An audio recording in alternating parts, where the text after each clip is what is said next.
பிதாவாகிய தேவனாலும் நமது ஆண்டவராகிய இயேசு கிறிஸ்துவினாலும் இந்த அருமையான நாளிலே உங்கள் அனைவருக்கும் கிருபையும் அன்பும் சமாதானம் உண்டாவதாக என்ற அன்பில் வாழ்த்துதலை தெரிவித்துக் கொண்டு துதியும் கனத்தையும் மகிமையும் கிறிஸ்து மூலமாக நமது யாவே தகப்பனுக்கு நாம் ஏறெடுத்து கொண்டு இது இந்த அருமையான நாள்ல நமது தகப்பனுடைய உள்ளத்தில் உள்ள இன்னுமாய் ஒரு கதாபாத்திரத்தை அவர் நமக்கு போதிக்கும் அந்த கதாபாத்திரத்திற்குள் மறைந்திருக்கிற குணலட்சணத்தை குறித்து நாம் தியானிக்க இருக்கிறோம்.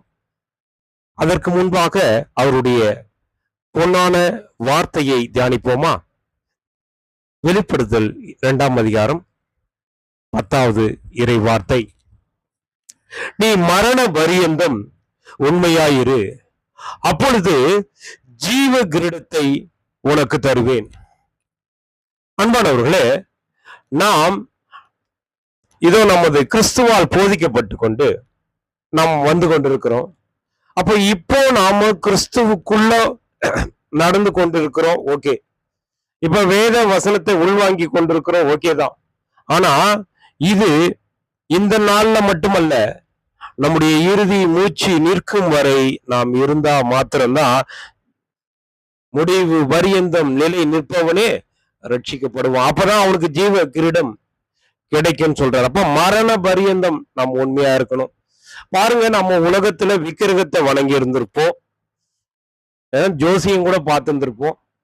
தேவையில்லாத வழிபாடு, இந்த நடந்து போறது, தூர ஒரு புனித ஸ்தலத்துக்கு நடந்து போறது, மாய்மாலமான அன்பு, இதெல்லாம் நாம செஞ்சிருப்போம். ஏன்னா உலகத்தான் சொல்ற காரியத்தை, அல்லது ஒரு ஒரு பெரிய அதிகாரியோ இல்ல ஒரு புனிதர் மாதிரி இருக்கிறவங்களோ இல்ல போப்பாண்டவர் மாதிரியோ குருக்கள் சொல்ற காரியத்தை நாம் செய்திருப்போம்.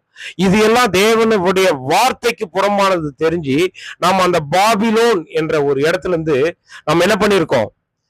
திருச்சபை, அதாவது தலையாகிய இயேசு கிறிஸ்துனுடைய சரீர அங்கம் நாமோ அப்படின்ட்டு கிறிஸ்து நம்மளை பிரித்து எடுத்து நம்மளை போதிச்சு கொண்டிருக்கிறார். அப்போ நமக்கு சோதனை வராது என்பதல்ல, சோதனை வர வேண்டியது அவசியம். யோபுக்கு வந்தது, யோபு அதுல ஜெயிச்சார்ல.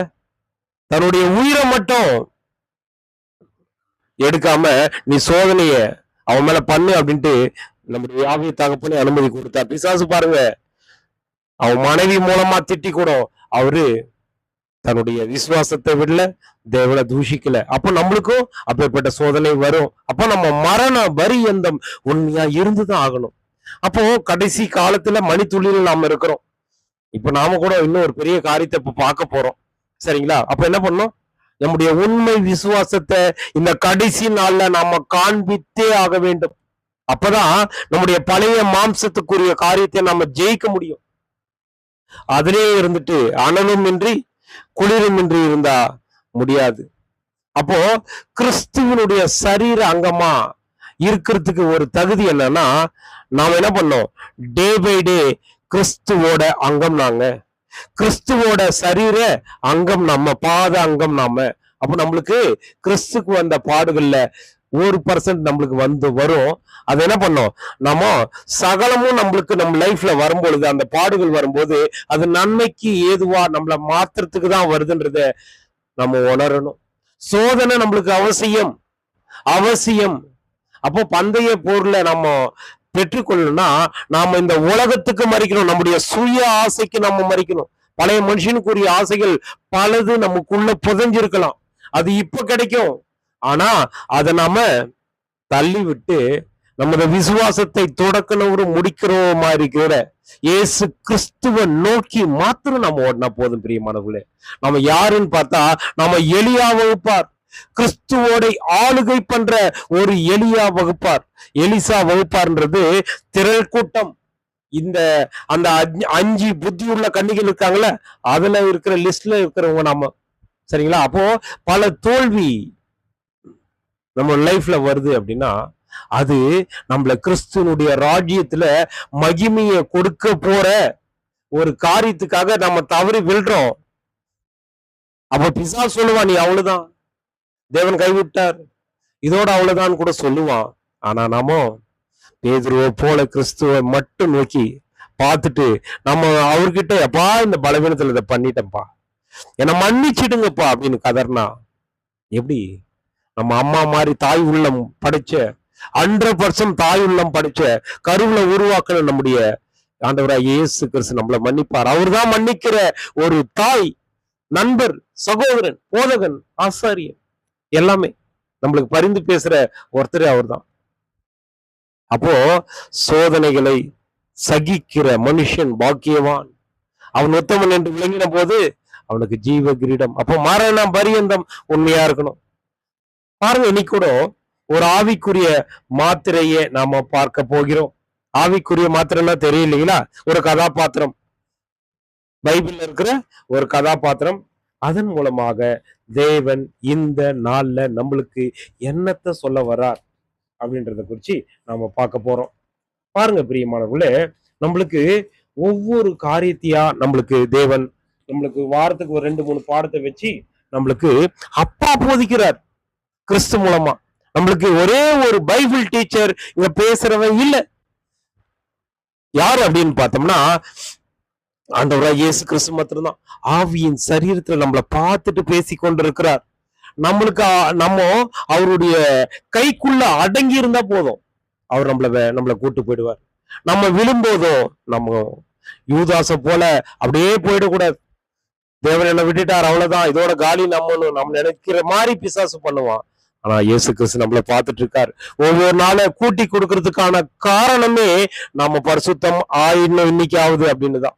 முழுசா ஆயிட்டோம்னா நாம கிறிஸ்துக்குள்ளோ மரிக்கும் போது மகிமையில நாம ஆளுகை செய்கிற ஒரு பாக்கியத்தை தருவார். எலியா வகுப்புல இருந்தத நம்மளுக்கு டே பை டே கிறிஸ்து போதிக்கிறார், அன்பா போதிக்கிறார்.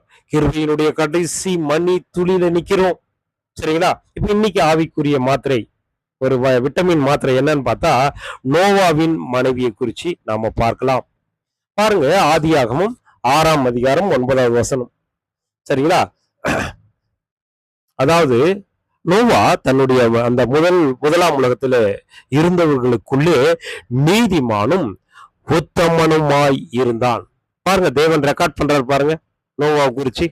முதலாம் உலகம் நம்மளுக்கு தெரியும், அது அந்த காலத்துல பைபிள் இல்லை, தோரா புஸ்தகம் மோசே காலத்துல தான் எழுதப்பட்டது அந்த 5 ஆகமும். அப்போ முதலாம் உலகத்துல பைபிளா இருந்தது. பைபிளுடைய வசனங்களை சொன்னது மேல இந்த தூதர்கள், பரலோகத்திலிருந்து இறங்கி வந்த தூதர்கள். ஆல்ரெடி விழுந்து போன லூசிபர் அங்க வல்லமையோட இருந்திருக்கான், அது நம்மளுக்கு தெரியும். அவன் இப்ப கீழே வரும்பொழுது மேல இருக்கிற தூதர்கள் கீழே இறங்கி வந்து இந்த முதலாம் உலகத்துல இருந்த இந்த விழுந்து போன சந்ததியா இருக்கிற ஆதாம் ஏவாள் மூலமா பிறந்த ஒரு பெரிய ஒரு முதலாம் உலகத்துல இருக்கிறாங்க. அது அழகான பெண்கள் இருக்கிறாங்க. விழுந்து போன லூசிபர், விழுந்து போன அவனுக்கு மட்டும்தான் தெரியும். தேவன் இந்த உலகத்துல பைபிள்ல அந்த காலத்துல இல்லைன்றதுனால தன்னுடைய பரலோகத்துல இருக்கிற தூதர்களை பூமிக்கு அனுப்பிச்சு நல்வழிப்படுத்த பண்றாரு. அங்க என்ன நடக்குது? நல்வழிப்படுத்த வந்தவங்கள லூசிபர் ஆல்ரெடி பவர்ல இருந்ததுனால இவன் என்ன பண்றான்? பெண்களோட அவங்கள சேர சொல்லி அவங்க ராட்சசரா பிறக்கிறாங்க. அந்த ராட்சசர்கள் என்ன பண்றாங்க? தேவன் படைத்த மனிதர்கள் எல்லாம் அடிமையாக்குறாங்க. இது நம்மளுக்கு தெரியும். இது அது முதலாம் உலகத்துல அது அவங்களை அழிக்கணும்னு நினைக்கிறார் தேவன். அப்போ தேவன் என்ன பண்ண சொல்றார் அப்படின்னு நம்மளுக்கு தெரியும். ஒரு பேழையை கட்ட சொல்றார். அதுல நோவாவோட சந்ததியை மட்டும், அவருடைய 3 பிள்ளைங்க, அவருடைய மனைவி, அவருடைய மருமகள் மட்டும் காப்பாற்றப்படுறாங்க.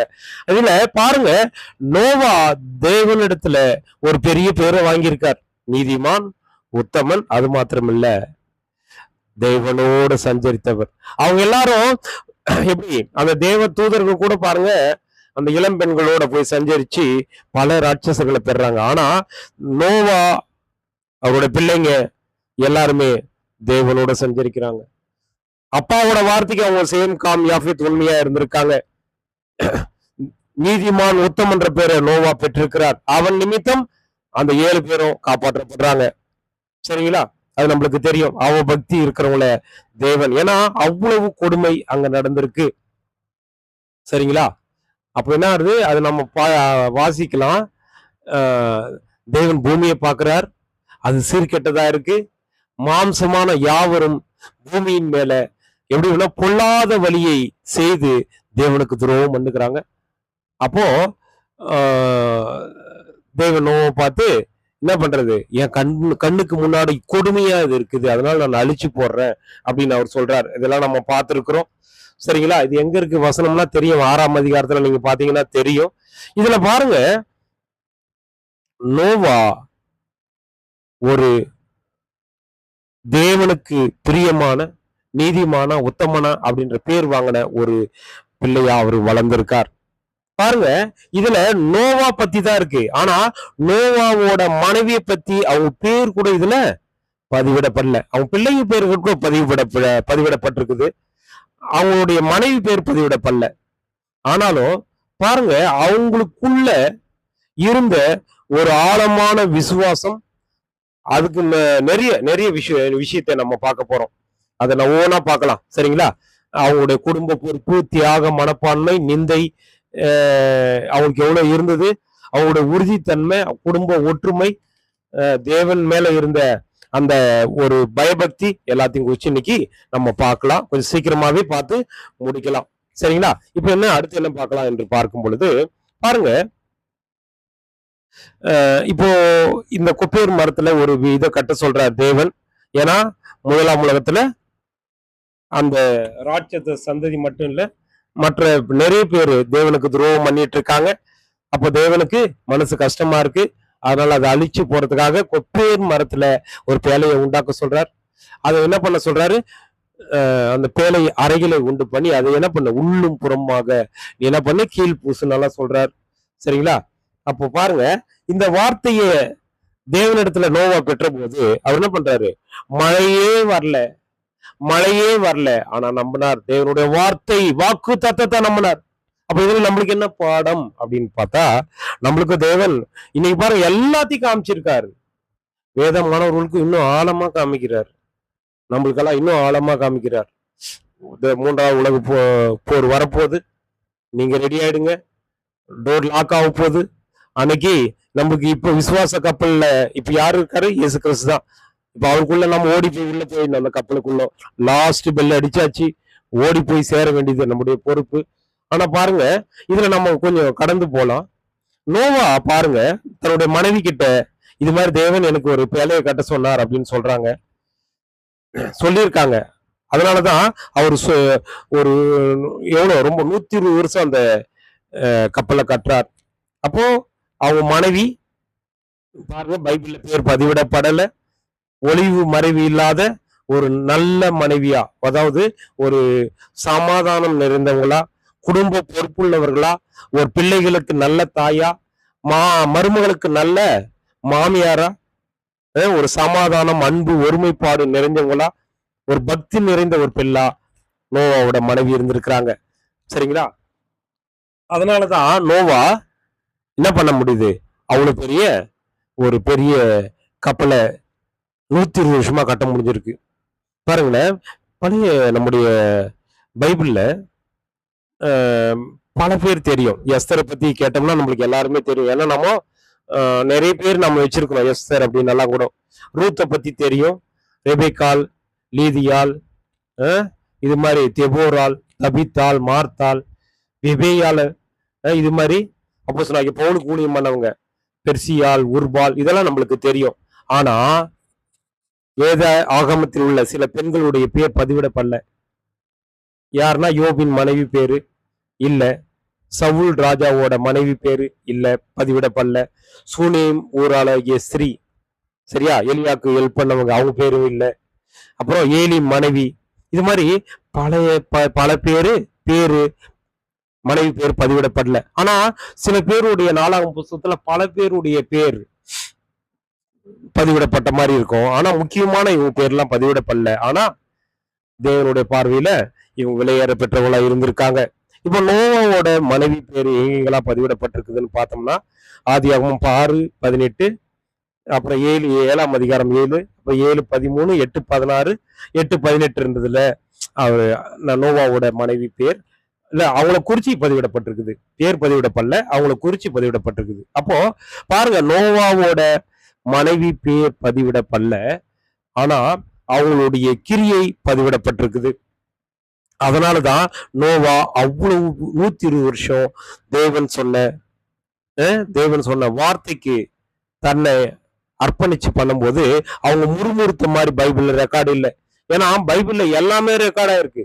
யோனா பாருங்க, நினைவு பட்டணத்துக்கு தேவன் அனுப்புவாரு, தர்சு பட்டணத்துக்கு போவாரு. சரிங்களா? அங்க பாருங்க, அவர் செய்த ஒரு காரியம் திரும்பிடுவாங்களாம். இவர் போய் பிரசங்கம் பண்ணா, அதனால ஆப்போசிட்டா போறாரு. தேவன் சொல்லாத இடத்துக்கு போறாரு. அப்ப எல்லாமே பதிவிடப்பட்டிருக்குது. யூதா செய்த தவறு பதிவிடப்பட்டிருக்குது, பேதுரு செய்த தவறு பதிவிடப்பட்டிருக்குது. ஆனா மனம் கசந்து அழுந்த பேதுருவை திரும்பி பார்த்தாருன்றதும் பதிவிடப்பட்டிருக்குது இல்லையா? அப்ப பார்த்தா பாருங்க, ஒரு ஆணின் வெற்றிக்கு பின்னாடி ஒரு பெண் இருக்கிறாங்க அப்படின்ட்டு இந்த உலகமே சொல்லுது. அது மாதிரிதான் நோவா அந்த பேழையை கட்டுறதுக்கும் தேவனுடைய பிளானுக்கு அவரு செய்யறதுக்கும் நோவோட மனைவி உறுதுணையா இருந்திருக்காங்க. அதனாலதான் தன்னுடைய பிள்ளைகளை அவங்க நல்லா வளர்த்திருக்காங்க. சரிங்களா?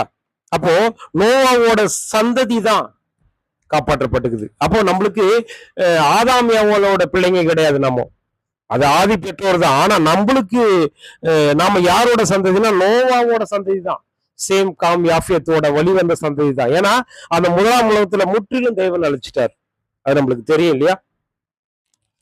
7ஆம் அதிகாரம் 7ஆம் வசனத்தை கூட நம்ம இப்போ கொஞ்சம் வாசிக்கலாமா? 7ஆம் அதிகாரம் 7வது வசனம். ஜெத பெருளையத்துக்கு தப்பும்படி நோவாவும் அவனோட கூட அவன் குமாரரும் அவன் மனைவியும் அவனுடைய குமாரரின் மனைவிகளும் பேழைக்குள் பிரவேசித்தார்கள். சரிங்களா? அப்ப எத்தனை பேரு? 8 பேர் தான். சரியா? அப்போ மாமனார் மாமியார்லாம் அந்த பிள்ளைகளோட சம்பந்தி யாரும் வரல. அப்போ நோவாக்கு அந்த மனசு இருந்திருக்கலாம். ஆனா தேவன் கதை அடிச்சிட்டாரு அந்த பேழைய. சரிங்களா? நோவா விட்டுருந்தா அவரு மொத்தத்தை ஒரு கூட்டமே பண்ணிருப்பாரு. ஏன்னா அவர் நீதிமான், நீதியை பிரசங்கித்தவர். அங்கேயே அவர் பிரசங்கம் பண்ணாரு. ஆனா யாரும் அவருடைய வார்த்தைக்கு கீழ்ப்படியில. தன்னுடைய குடும்பத்தை ரட்சித்துட்டார். அப்ப தனிப்பட்ட ஊழியத்தை அவர் பண்ணியிருக்கார். அதுக்கு உறுதுணையா மிஸ்ஸஸ் நோவா இருந்திருக்கிறாங்க. அதை நம்ம நல்லா தெரிஞ்சுக்கணும். சரிங்களா? மிஸ்ஸஸ் நோவா. சரிங்களா? இப்ப பாருங்க, அவங்களுக்குள்ள இருந்த விசுவாசம். நோவா கிட்டதான் தேவன் பேசினாரு. ஆனா இங்க பாருங்க, நோவாவோட மனைவி என்கிட்ட தேவன் பேசலையே, அப்ப நான் ஏன் உடன்படணும் அப்படின்னு கேள்வி கேட்கல, முறுமுறுக்கல, புருஷனை திருப்பி கேட்கல. ஏன்னா மழை வருதுன்ட்டு. அப்ப முதலாம் உலகத்துல மழையே வரல. அப்போ மழையே வரல. அப்ப தேவன் சொன்னா அது நடக்கும்ன்றத நோவா விசுவாசித்தார். அதை வீட்டுல அவர் சொல்ல மனைவி கிட்ட சொல்லியிருக்க கூடும். அப்ப அவங்களும் அதை விசுவாசித்து இருக்காங்க. பிரியமானவர்களே, பாருங்க, கடவுளுடைய வாக்கு தத்தத்தின் மீது ஒரு என்ன பண்றது அபரிவிதமான ஒரு பெரிய நம்பிக்கையை அவங்க வச்சிருக்காங்க. இப்பேற்பட்ட தன்னுடைய கணவன் இப்பேற்பட்ட 120 வருஷமா ஒரு கப்பலை கட்டும் போது மத்தவங்க கேலி பேச்சு பேசியிருப்பாங்க. எல்லாத்தையும் தாங்கி இருக்காங்க அவங்களுடைய மனைவி. சரிங்களா? சரிங்களா? பெரிய விஷயம். அது மாத்திரம் இல்ல. சரிங்களா?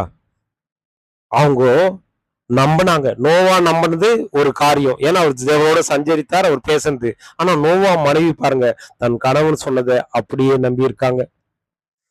சரிங்களா?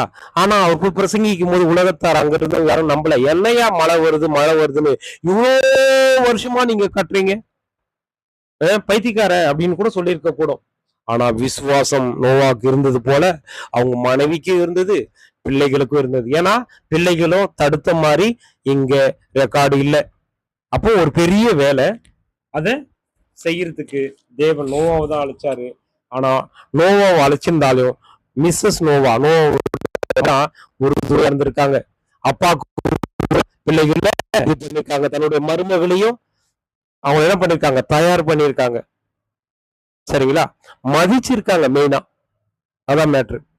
சரிங்களா? இப்ப பாருங்க, நோவாவோட மனைவி போல இது நம்மளுக்கான பாடத்தை மட்டும் பார்க்கலாம்.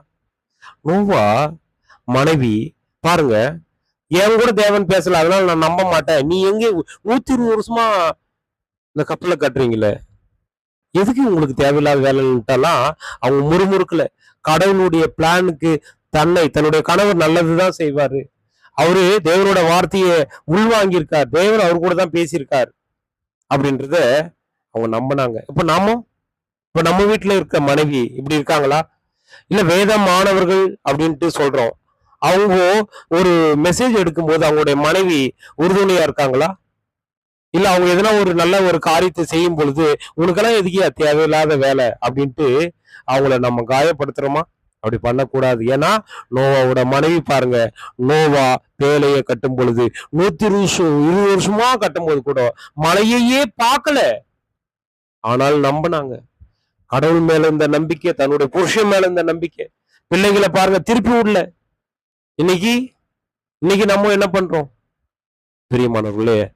பாருங்க, ஒரு இப்ப இருக்கிற ஜெனரேஷன் பார்த்தா அம்மா என்ன பண்றாங்க, அப்பா எதிர்க்கா தன்னுடைய கணவன் எதிர்க்கா பிள்ளைங்களை திருப்பி விடுறாங்க. என் மேலதான் அன்பு இருக்குன்னு சொல்லிட்டு பிள்ளைங்க அப்பாவுக்கு கொடுக்க வேண்டிய மரியாதை கொடுக்கறது இல்ல. ஏன் ஒரு கிளாஸ் பச்சை தண்ணி கூட கொடுக்காத மகன்கள் இருக்கிறாங்க இந்த உலகத்துல.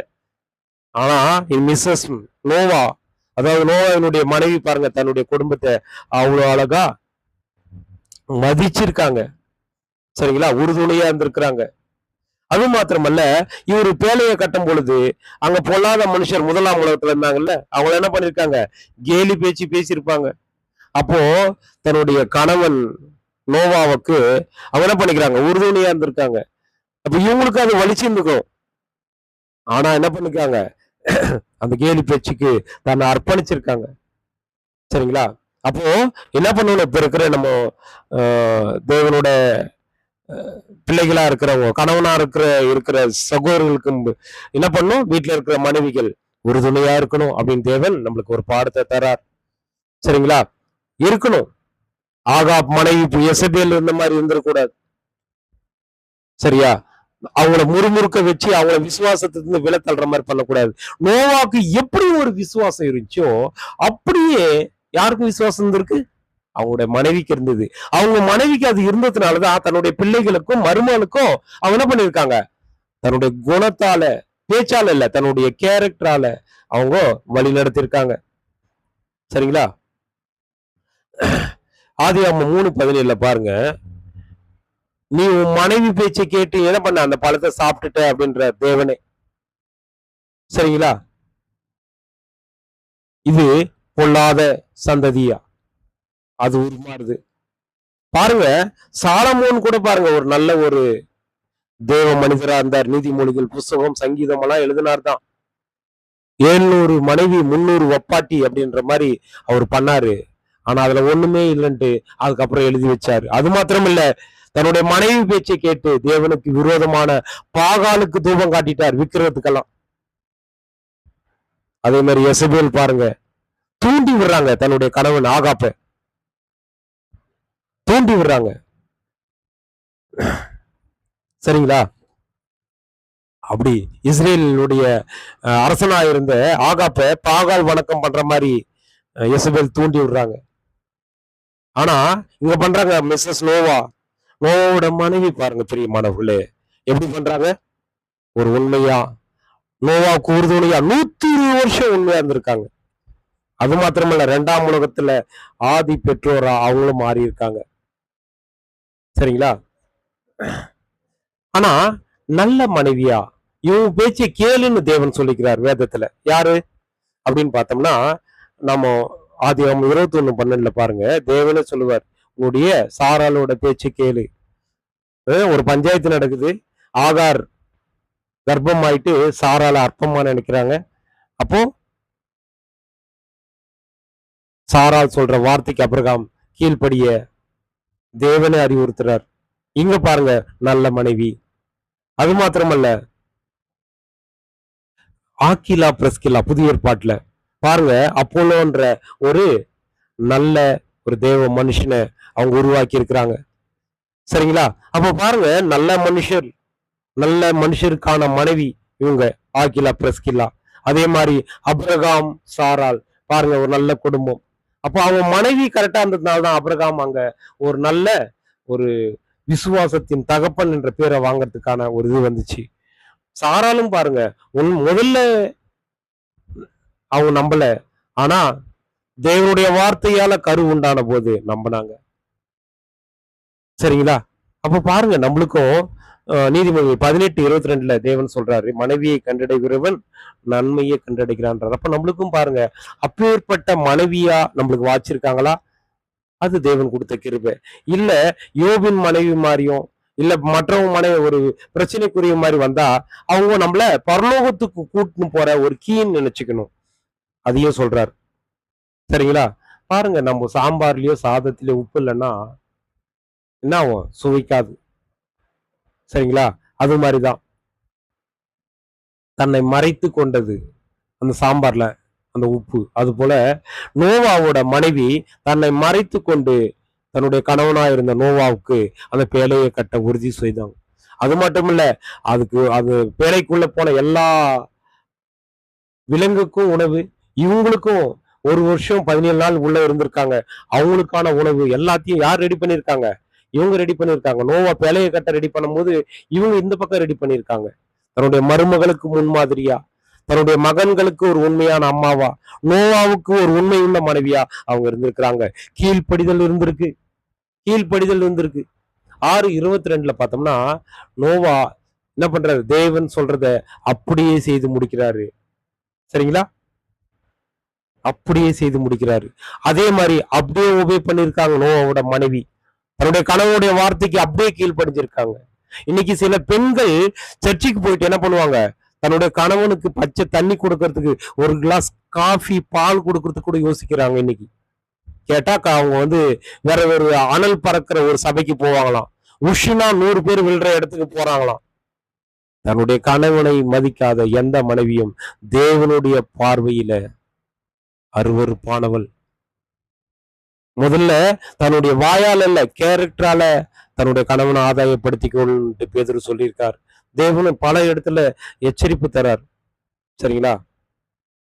இவரு 11:7 கூட பாருங்க, தேவ எச்சரிப்பு பெற்று நோவா என்ன பண்றாரு? கீழ்ப்படிஞ்சார். அதே தன்னுடைய புருஷனுடைய வார்த்தைக்கு ஒபே பண்ணி அவங்களுடைய நோவாவோட மனைவியும் அப்படியே கீழ்ப்படிந்திருக்கிறாங்க. ரெஸ்பான்ஸ் பண்ணிருக்காங்க.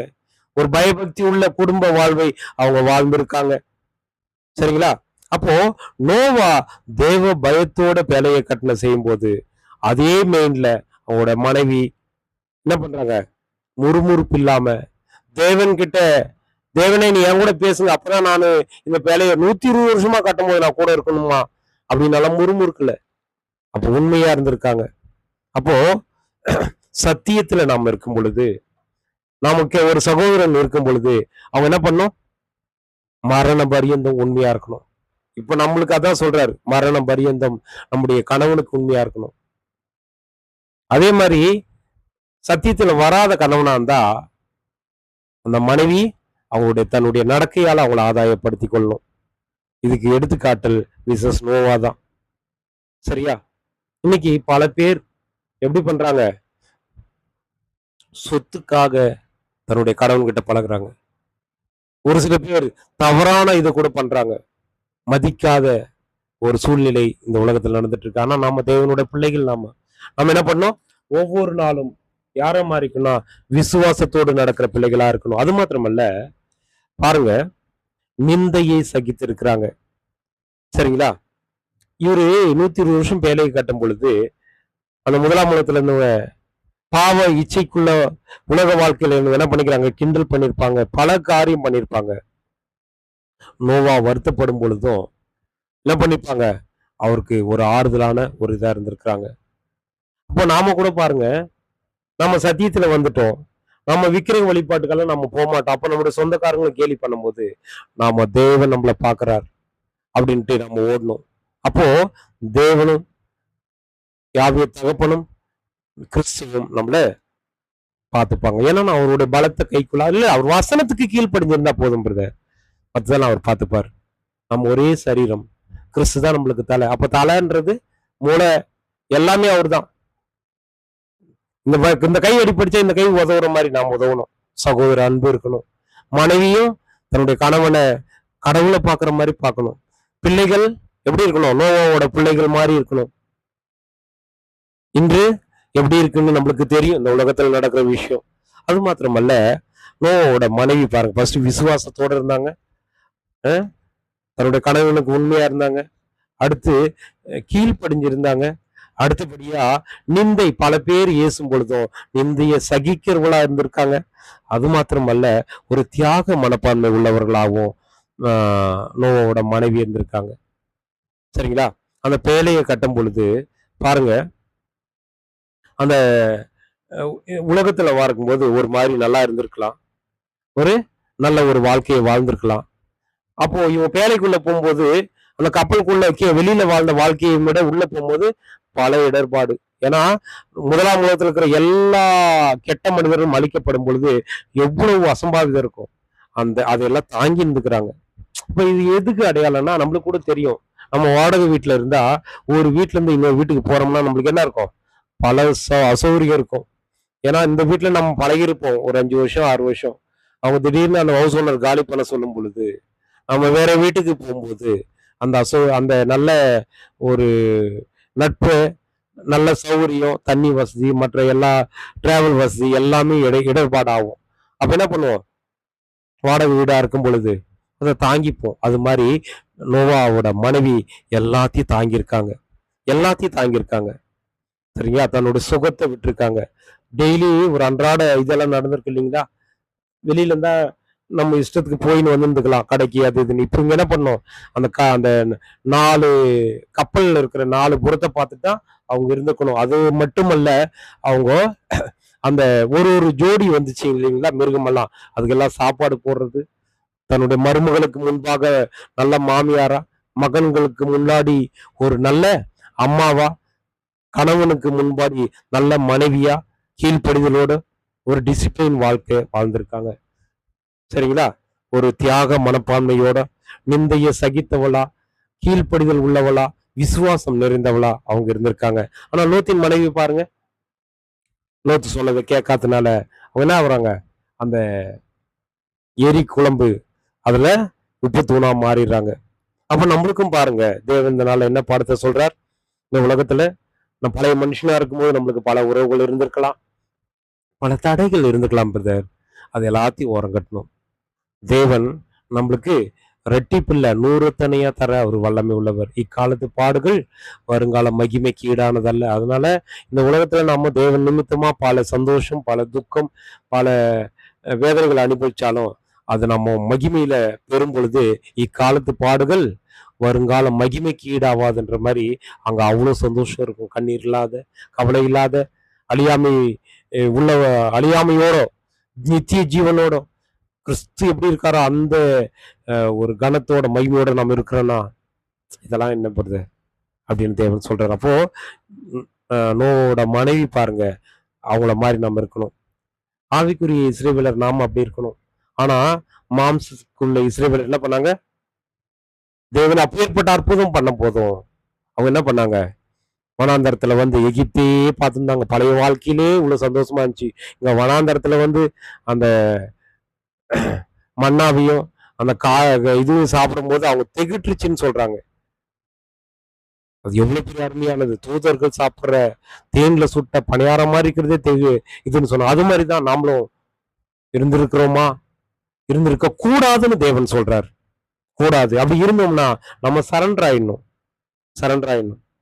மிஸ்ஸஸ் நோவா பாருங்க, ஒரு சண்டைக்காரி மாதிரி இல்ல, பொறுமை உள்ளவர்களா, அன்புள்ளவர்களா, குடும்ப பொறுப்புள்ளவர்களா, தியாக மனப்பான்மை உள்ளவர்களா, தன் கணவனுக்கு கீழ்ப்படுகிறதா, தேவனுடைய திட்டத்துல தன்னுடைய பங்கு நிறைவேற்றவர்களா, ஒரு உண்மையுள்ள தாயா, நல்ல மாமியாரா அவங்க இருந்திருக்காங்க. அது மாதிரி நம்ம இருக்கணும். அதுவும் மட்டும் இல்ல, உறுதித்தன்மை உள்ளவர்களாகவும் அவங்க இருந்திருக்காங்க. பாருங்க, 40 நாள் மழை, 120 வருஷம் பேலையை கட்டுறாங்க. அதுக்கப்புறம் 40 நாள் மழையை வர வச்சு தேவன் முதலாம் உலகத்தில் இருக்கிற ராட்சசர்கள் பொல்லாதவர்களை அழிக்கிறார். அதுக்கப்புறம் 15 நாள் வெள்ளம் வருது. ஒரு வருஷத்துக்கு மேல, 1 வருஷம் 17 நாளுக்கு மேல உள்ள இருக்கிறாங்க. அப்படி இருக்கும் பொழுதும் அவங்க என்ன பண்றாங்க? முறுமுறுக்கல தேவனை. உறுதித்தன்மை, நிலைத்தன்மையோடு இருக்கிறாங்க. சரிங்களா? ஆரம்பத்துல இருந்த அந்த கணவன் மேல இருந்த அந்த அன்பு, அந்த கீழ்ப்படிதல், அந்த உறுதித்தன்மை, அந்த விசுவாசம், அந்த நிந்தைய சகித்தல், தியாகமான அந்த பண்பு எல்லாத்தையும் அவங்க விடல. சரிங்களா? அப்ப நாமளும் அப்படி இருக்கணும். மார்ட்டின் லூத்தர் கூட பாருங்க, இந்த 3ஆம் 4ஆம் சபையில இப்பேற்பட்ட காரியம் நடக்குது. சரிங்களா? அப்போ அவர் என்ன பண்றாரு? விக்கிரக வழிபாடு, இது எல்லாம் இந்த ஆர்சி சிஎஸ்சி சபையில ஒரு சில சபையில எல்லாம் இருக்கும் பொழுது, ஆர்சி சபையில தான் அது இருக்கும் பொழுது எதிர்த்து குரல் கொடுக்கிறார். சரிங்களா? அதுக்கப்புறம் அவருடைய வைராக்கியத்தினால பாருங்க இன்னைக்கு சிஎஸ்ஐ சபையெல்லாம் வந்திருக்கு. அதுலயும் இப்ப நிறைய பேர் பெண்கள்லாம் என்ன பண்றாங்க, பிரசங்கம் பண்ற மாதிரி பண்ணுகிறாங்க. பேதுரு சொல்றாரு, பெண்கள் வேத வாசிப்புக்கு மட்டும்தான் பிரசங்கம் பண்றதுக்கு அவர் இப்ப அளவு பண்றது இல்ல. பேதுரு புஸ்தகத்தை படிச்சு பார்த்தா தெரியும், அதை அவங்க ஆழமா படிக்கிறது இல்லை. அப்போ பாருங்க, எல்லா காரியத்திலையும் ஒரு உறுதித்தன்மையோட நோவோட மனைவி இருந்தாங்க. இப்ப நம்மளுக்கான பாடம் என்ன அப்படின்னு பார்க்கும் பொழுது, நாமளும் தேவனுக்குள்ள நம்ம பங்கை நிரூபிக்க நாமளும் என்ன பண்ணோம், உறுதித்தன்மை உள்ளவர்களாக ஒவ்வொரு நாளும் நடக்க தேவன் நம்மளுக்கு அறிவுரை சொல்றார். அப்போ அந்த உணர்வோட நடக்கணும். பாருங்க, இயேசு கிறிஸ்து பாருங்க ஒரு உணர்வோட நடந்தார். 30 வருஷம் தன்னுடைய அம்மாவுக்கு உண்மையா இருந்தார். உண்மையா தாய் தகப்பனுக்கு கீழ்ப்படிந்திருந்தார்.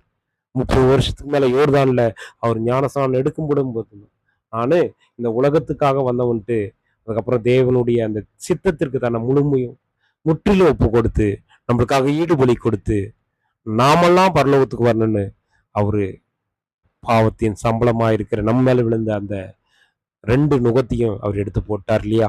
பாருங்க, மிஸ்ஸஸ் நோவா வாழ்ந்தது மாதிரி நாம வாழணும். அது மாத்திரமில்ல, அந்த குடும்ப ஒற்றுமைக்கு அந்த நோவாவுடைய மனைவி என்ன பண்ணாங்க, உறுதுணையா இருந்திருக்காங்க.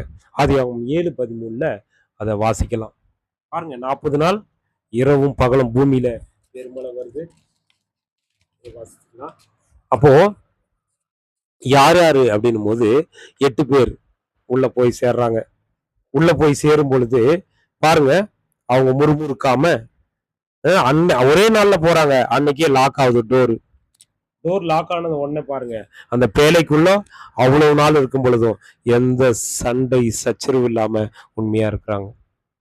இப்ப நம்ம நாட்டுல கூட கொரோனா வந்தது. அப்ப பாருங்க, வெளிநாட்டுல பல பேர் டைவர்ஸ் பண்ணாங்களாம் ஒரே வீட்டுல இருக்கும்போது. அந்த சகிப்பு தன்மை இல்லை, அந்த ஒபே பண்ற தன்மை இல்லை, குடும்ப ஒற்றுமை தன்மை இல்லை. இன்னைக்கு பல இடத்துல நிந்தைய சகிக்கிற தன்மை இல்லை. தேவன் மேல விசுவாசமும் இல்லை. அதே போல தேவன் நினைச்சத மனிதன் பிரிக்க கூடாதுன்னு வசனம் சொல்லும் போதும் அதை உபே பண்றதே நிறைய பேர் இல்லை. கிறிஸ்தவர்களும் நிறைய பேர் டைவர்ஸ் பண்ணுகிறாங்க. அது என்ன இருந்தாலும் பரவாயில்ல, நல்ல மனைவியை கண்டவன் தேவனுடைய ஈவை பெற்றுக்கொள்றான்றது உண்மைதான். ஆனா யோவின் மனைவி, ஆகாப்பின் மனைவி பாருங்க. அப்போ இப்படியெல்லாம் இருக்கும் பொழுது அவங்களே அவங்க டீஸ் பண்ண நம்ம பரத்துக்கு நேரா கிட்ட வரணும்னு அர்த்தம்.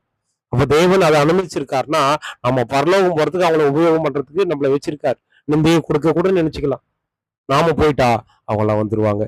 அதுவும் இல்ல, அது மட்டும் இல்ல, நல்ல குணம் உள்ளவர்களா அவங்க இருந்திருக்காங்க. நல்ல குணம், சரிங்களா? இப்ப நல்ல குணம் நம்ம கிட்ட நோயின் மனைவி மாதிரி இருக்கா பாருங்க. முன்மாதிரியா வாழ்ந்திருக்காங்க. மகன் முன்னாடி, மருமகள் முன்னாடி, தன் கணவன் முன்பாக ஒரு புத்தி உள்ள ஸ்திரியா இருந்திருக்கிறாங்க. நீதிமொழிகள்ல நம்ம படிக்கலாம், வாசிக்கலாம். நீதிமொழிகள் 31ஆம் அதிகாரத்துல பார்த்தோம்னா ஒரு நல்ல ஒரு எப்படின்னா 31ஆம் அதிகாரம் 16ல இருந்து 21 வரலையும் பார்த்தோம்னா தெரியும். அவ இருட்டோட எழுந்து தன் வீட்டாருக்கு ஆகாரம் கொடுக்குறா, தன் வேலைக்காரிக்கு படி அழைக்கிறா, ஒரு வயலை வாங்குறா, ஒரு திராட்சை தோட்டத்தை நடுறா, தன்னுடைய பலத்தால தன்னுடைய கையை பலப்படுத்திக்கிறா, வியாபார பிரயோஜனம் உள்ளவளா அவள் இருக்கிறா. இரவுல அவள் விளக்கு அணையாது இருக்குது. அதே மாதிரி குளிர்காலத்துல ஷொட்டரெல்லாம் ரெடி பண்றா தன்னுடைய பிள்ளைகளுக்கு. அப்படி மாதிரி ஒரு குடும்ப பொறுப்புள்ளவர்களா அவங்க இருந்திருக்கிறாங்க. சரியா? பொறுமை உள்ளவர்களா, நல்ல குணம் உள்ளவர்களா நோவாவுடைய மனைவி இருந்திருக்காங்க. பாருங்க, நோவா அவ்வளவு உண்மையா அவர் 120 வருஷம் கட்டினுக்கும் போது அவங்களுக்கு உணவு இல்லை. சரிங்களா?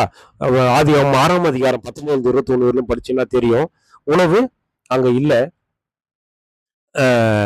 சாரி, அவரு வேலையை கட்டுறாரு நோவோட மனைவி என்ன பண்றாங்க, ஜோடியா ஒவ்வொரு மிருகமா அங்க உள்ள போகும்போது அவர் என்ன பண்ணுக்கிறாரு, இவங்க என்ன பண்றாங்க, அந்த 1 வருஷம் 17 நாள் உள்ள இருக்கும் பொழுது அதுங்களுக்கு தேவையான உணவை இவங்க ரெடி பண்ண சொல்றாரு தேவன், அதை இவங்க ரெடி பண்ணியிருக்காங்க. சரிங்களா? பாருங்க, அது மாத்திரமல்ல, அந்த பேழைக்குள்ள அந்த மிருகம் ஜோடி ஜோடியா போகும்போது எப்படி கண்ட்ரோல் ஆயிருக்கும் அப்படின்னா, கண்ட்ரோலா தான் இருக்கு. முதலாம் உலகத்துல சிங்கம் மனுஷனை பார்த்து பயப்படல முதலாம் உலகத்துல. அதனாலதான் ஜோடி ஜோடியா கூப்பிடும் போது அது அமைதியா வந்திருக்கு. திமிங்கலம் மற்றவங்களை முழுங்குற மாதிரியோ, நாய் கடிக்கிற மாதிரியோ, சிங்கம் வேட்டையாடுற மாதிரியோ அப்படியெல்லாம் இல்லை. 2ஆம் உலகத்துல தான் அது நடந்திருக்கு. அது நம்மளுக்கு தெரியும். அது எங்கன்றதும் தெரியும். அப்போ எங்க இதெல்லாம் நடக்குதுன்னா, ஆதியாகமம் 9:1 இது நடக்குது. நீங்கள் பழுகி பெருகி பூமியை இது பண்ணுங்க. அப்போ அந்த நான்வெஜ் சாப்பிட்றதே எப்போ ரெடியா இருக்கு? 2ஆம் உலகத்தில் தான். அப்போ நம்ம யாரோட சந்ததினா, ஆதாம் ஏவாளோட சந்ததி இல்ல, நோவா அண்ட் ஃபேமிலி அவங்களோட சந்ததி தான். சேம் காம் யாஃபேத் சந்ததி தான். நம்மளோட சேமோட வழிமரபினர் தான். சரிங்களா? அப்ப பாரு, ஒரு குணசாலியான ஸ்திரியா அந்த நோவாவோட மனைவி இருந்திருக்காங்க. விசுவாசத்திலும் கீழ்ப்படிதலையும் மற்றவங்க தன்னுடைய கணவனையும் தன் குடும்பத்தையும் கேலி பண்ணும்போது நிந்தையை சகித்தவர்களா, ஒரு தியாக மனப்பான்மை உள்ளவர்களா, தேவன் மேலும் கணவன் மேலும் உறுதித்தன்மை உள்ளவர்களா, ஃபேமிலியில ஒற்றுமையை காண்பிக்கிற ஒரு பெண்மணியா, பொறுமை உள்ளவர்களா, குடும்ப பொறுப்பு உண்டு. அது மட்டுமல்ல, அந்த தேவன் சொன்ன எல்லா காரியத்திலும், அந்த உணவு பரிமாறுற விஷயத்திலும், ஒரு வருஷம் 17 நாளுக்கு தேவையான எல்லா மிருக ஜீவராசிக்கு மாத்திரமில்ல, தன்னுடைய பிள்ளைகளுக்கும் கணவனுக்கும் மருமகளுக்கு எல்லாருக்கும் ஒரு உண்மை உள்ள தேவனுக்கு பிரியமான ஒரு பங்களிப்பை அவங்க பண்ணியிருக்காங்க. அப்போ நாமளும் அப்பேற்பட்ட காரியத்தை பண்ணோம். அப்போ மரண பரியந்தம் நம்ம உண்மையா இருக்கணும்ட்டு தேவன் விரும்புறார். எலியா வகுப்பார் நாமோ. அப்போ நம்ம என்ன பண்ணோம்? கம்பீர சத்தத்தோடு நம்ம என்ன பண்ணோம்? நம்ம தேவனோட பிள்ளைங்க, கிறிஸ்தியனை வழிகாட்டுனுக்கிறார், நம்ம பாக்கியவான்கள். அப்போ என்ன பண்ணோம்? கர்த்தருடைய முகத்தினுடைய வெளிச்சத்துல நடக்கிற பிள்ளைகள் நாமோ அப்படின்ட்டு நம்ம நடக்கணும். சரிங்களா? மோசையினுடைய பாட்டு, ஆட்டுக்குட்டியானவருடைய பாட்டுன்னு சொல்லுது இந்த புது சுவிசேஷம். சரிங்களா? அப்போ இந்த பாட்டை நம்மளுக்கு கொடுத்திருக்கார். நாமோ நம்மளுக்கான ஒரு புதிய பேர் பரலோகத்துல எழுதப்பட்டு இருக்கு. சரிங்களா? அப்போ நம்ம என்ன பண்ணோம்? சுதந்திரிக்கிறவங்க நாமோ, அவரோட கூட ஆளுகை பண்றவங்க. அப்போ எல்லா தீமைக்கும் விலக்கி காப்பார். நோவாவோட ஃபேமிலி பாருங்க, பொல்லாதவர்கள் இருந்து பிரிச்சாரு. நம்மளையும் பொல்லாதவர்கள் இருந்து பிரிச்சு நம்ம அதை எப்போ நம்ம அவரோட உயிரோட அவருக்குள்ள நாம அந்த உயிருள்ள வசனத்தின் பிரகாரம் நடந்தாதான் நம்மளை அப்படி பாதுகாப்பார். உன்னதமானவருடைய மறைவில் இருக்கிறவன் சர்வ வல்லருடைய நிலையில் தங்குவான்னு சொன்னார் இல்லையா? அவன் அப்ப நம்மோட கூட இருக்கிறார்னா அவருடைய வசனத்தை கேட்டு கீழ்ப்படிஞ்சு நம்முடைய கேரக்டர்ல காமிக்கிறா இருந்தாதான் கர்த்தர் நம்மளோட இருப்பார். நாம அவர்கிட்ட வந்தா அவர் நம்மளை விட மாட்டார். நாம அவரை தள்ளனா அவர் நம்மளை தள்ளிடுவார்ன்றதையும் சொல்றார். அப்போ அவருடைய தெய்வீக வழி நடத்துதலுக்காக நம்ம என்ன பண்ணோம்? நம்ம பலப்படுத்தி சிறப்படுத்தி எல்லா புத்திக்கும் மேலான தேவ சமாதானத்தை தரும்படி கிறிஸ்து மூலமா நம்ம ஜெபம் பண்ணோம். அதிகாலையில நம்முடைய பலவீனத்தை எடுத்து சொல்லணும். அப்படி சொல்லும் பொழுது நம்மளையும் அவரோட மனைவி போல காப்பாத்துவார். 2ஆம் உலகத்துக்கு அவங்க வந்தாங்க, நம்ம 3ஆவது உலகத்துக்கு போறோம். சரிங்களா? நம்முடைய வாழ்க்கை மற்றவர்கள் முன்பாக முன்மாதிரியா இருக்கணும். அப்போ மரண பரியந்தம் நாம் உண்மையா இருக்கணும். அப்பதான் நம்மளுக்கு ஜீவ கிரீடம் கிடைக்கும். சரிங்களா? அப்போ டே பை டே நம்ம என்ன பண்ணோம்? நம்முடைய கரைகளை, பழைய மனுஷனுக்குரிய காரியங்களை வெட்டுறதுக்கு நம்ம அதிகாலையில ப்ரே பண்ணா போதும். அவருக்கு நேரத்தை கொடுத்தா போதும். அவர் நம்மை உருவாக்குவார், நம்மளை பலப்படுத்துவார், சிறப்படுத்துவார். இன்னுமாய் நம்மளை பரிசுத்த பர்வதம் வரை, முடிவு பரியந்தம் வரை அவர் நிலை நிறுத்த வல்லவர். அவர் நம்மளை கைவிட மாட்டார். நான் உன்னை விட்டு விலகுவதும் இல்லை, உன்னை கைவிடுவதும் இல்லைன்னு அவர் வாக்கு கொடுத்துட்டார். நாம விட்டு போவாத மாதிரி நாமோ அவர் பலத்த கைக்குள்ள அடங்கி இருந்தா மட்டும் போதும். பிரியமானவர்களே, அவர் பார்த்துப்பார். அப்பேற்பட்ட உன்னதமான பாக்கியத்தை நோவாவின் மனைவி மூலம் இன்னைக்கு எச்சரிப்பா நம்மளுக்கு சொல்லியிருக்கார். அதை உணர்ந்து அந்த ஆவிக்குரிய மாத்திரதையை நாம கேரக்டரை அவங்க ஒபே பண்றத அவங்க மாறி பொறுப்புள்ளவர்களா நம்ம நடக்க தேவன் பரிசுத்தாவியை கொடுத்து நம்மை வழி நடத்த நம்ம அர்ப்பணிப்போம். தேவன் தாம் பொறுமையோடு கெட்ட நம்மை ஒவ்வொருவரையும் அரவணைத்து அவருடைய நித்திய ராஜ்யத்தில் சேரும் வரை நம்மை பாதுகாத்து நடத்துவாராக. ஆமேன்.